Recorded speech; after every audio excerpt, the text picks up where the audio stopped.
Receiving simulator transmission. Uploading transmitted feed. Initializing playback sequence. Log execute. Hey everyone, Seipher here, and welcome back to Seipher Plays Yugioh, the Duelists of the Roses. In the last episode, we took on Mako in the Strait of Dover after catching his boat. After handily defeating him, he delivered us to the shores of France in order to take on the rest of the Lancastrian defense. So, in this episode, we're going to be fighting Joey here at Amiens. However, as with all of my opponents before Mako, and a few in the Yorkist path, a few in the Red Rose campaign, we're going to be starting off by going over Joey's character in the series, and then going over who he represents. So, Joey Wheeler, pretty much the secondary protagonist. He was one of Yui's bullies, alongside Tristan, but he ended up turning into his lifelong wingman. An inspiring underdog of a duelist who goes from barely being able to play Duel Monsters at the beginning of the series to being one of its truest competitors, and going off of the Bridge series, filled with Brooklyn rage, because for whatever reason, even though he lives in Japan, the English dub gave him a Brooklyn accent. I don't really get it either. Anyway, with that, let's go and fight him. I am Joey Duelist. I believe you've been looking for me. In England, I'm known as Christophr Urswick, but I'll be remembered as the slayer of the Rose Duelist.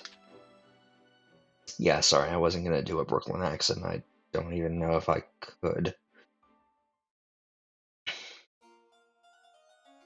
Anyway, Joey's deck and field are rather interesting. His field contains almost one of everything. It's basically a kind of inverse of what Tristan had, where each column has a different type of field. His deck is mainly based on the one that he used in Duelist Kingdom, with a few oddities here and there.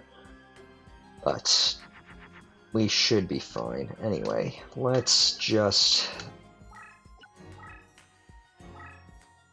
actually put out this Sogen and expand the meadow terrain into a variety of different areas. That way we have more of a home field advantage. And we'll see what we can do.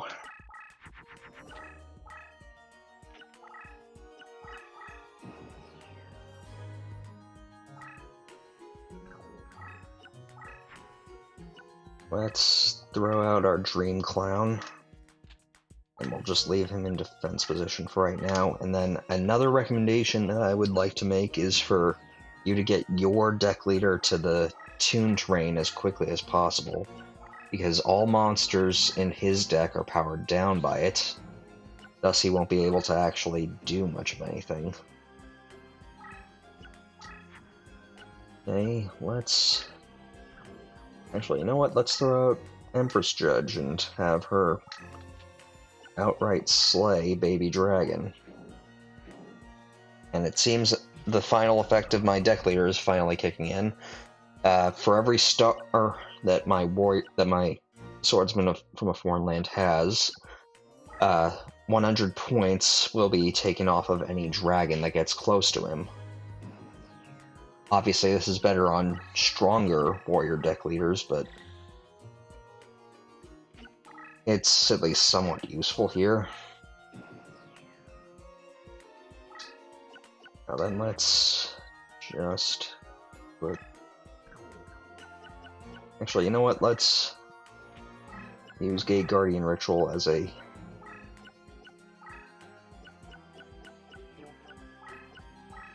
little chess piece.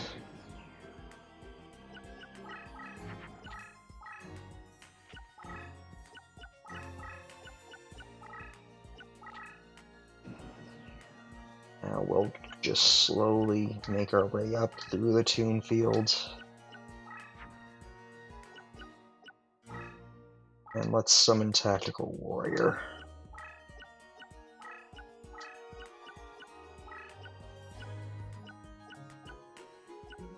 And let's actually move Empress Judge behind Dream Clown, see if he'll go for the bait.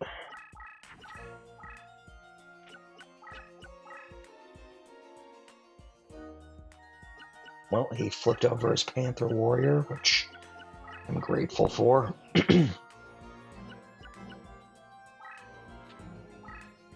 Gonna quickly throw Tactical Warrior in defense mode, and then I'll summon my Axe Raider.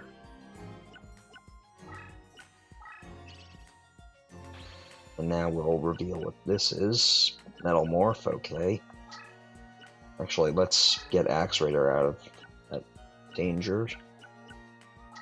And let's move Emperor Surge back now that we know that he's probably going to go for Tactical Warrior.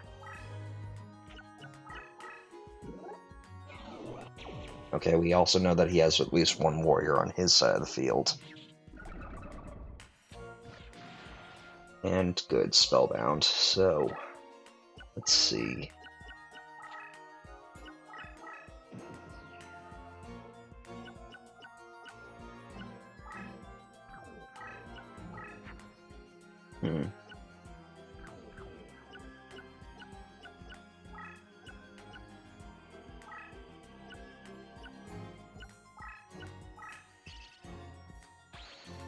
And flip that face up. Peruzzi's, okay.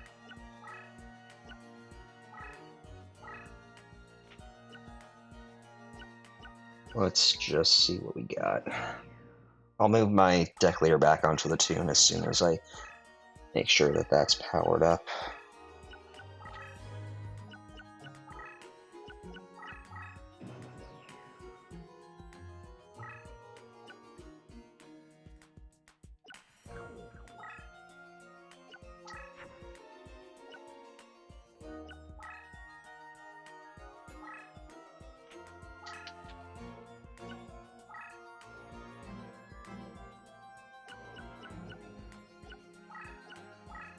Just gonna, yep, I had a feeling that would be the case.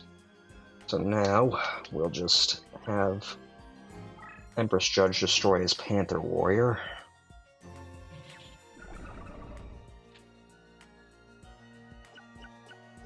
And we're actually in a pretty good position now.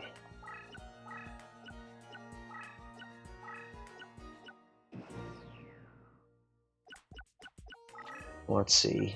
Does he have any other warriors that he'll summon and move on to that kunai with chain, or can I actually make use of it myself? Well, one way to find out. Yep, I used his own power-up card against him now. So, let's just...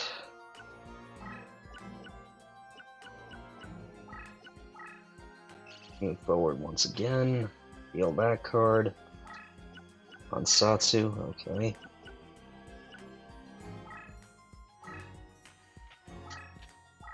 Well, let's do that. And end our turn. So this is actually going a lot smoother than I thought. I thought he would be just kind of...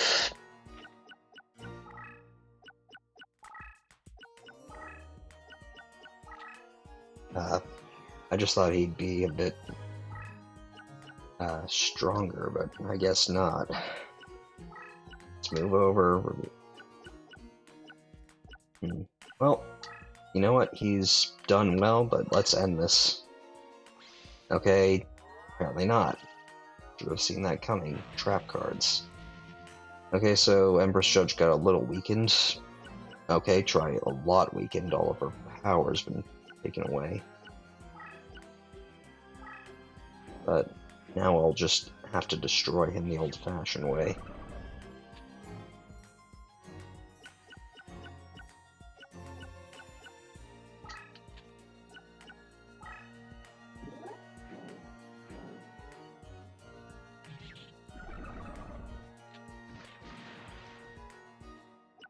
So let's see.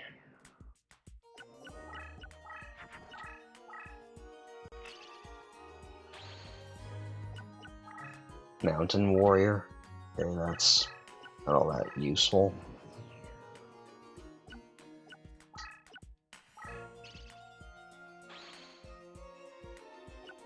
And Flame Swordsman.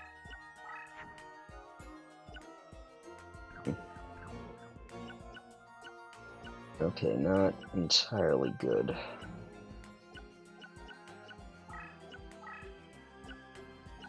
No. Can't summon another warrior because we have the maximum number of monsters, so...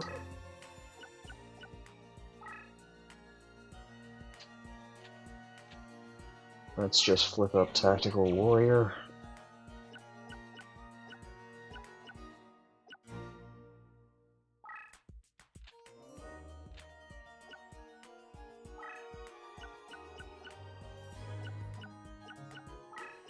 And we'll have Ryugishin go here.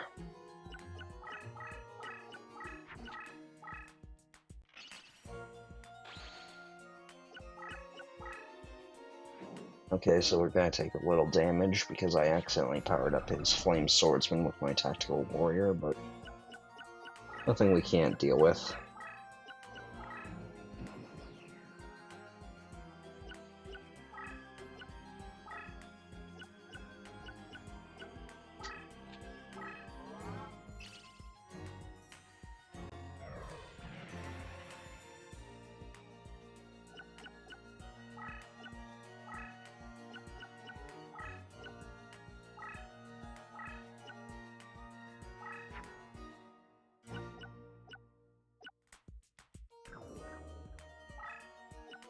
And we'll just stay like this for right now.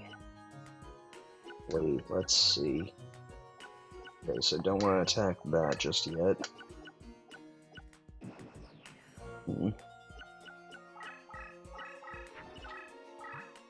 Okay, another power increase. Don't know what that is, but I'm sure we can deal with it.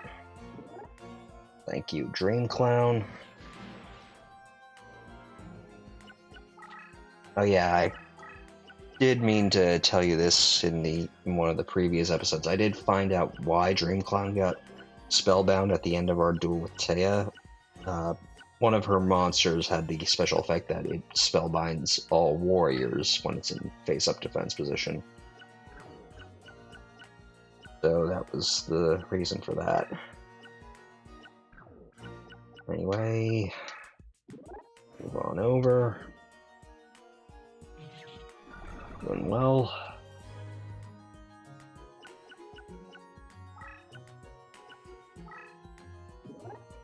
And we're almost done. Just one more move ought to do it.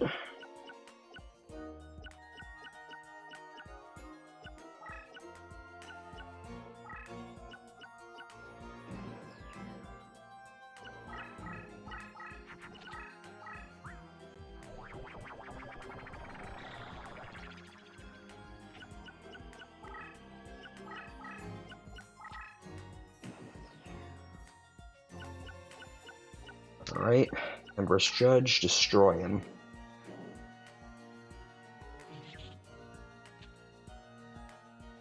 Alright, not so bad. Little hiccup there, but we managed to get through it with barely any damage. Now, because we destroyed so many of his cards, we'll hopefully have some good slots.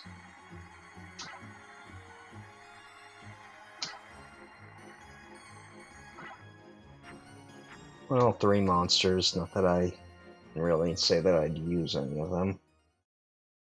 Anyway, time to see what this loser has to say. Take our Rose card. It looks like I underestimated you. Nope, that's it. We've got 4 red Rose cards now. And we've opened the way further to Paris to face down J. Shoddy Morden. Okay, well, before we end this off, I'm going to quickly go over who Joey represents.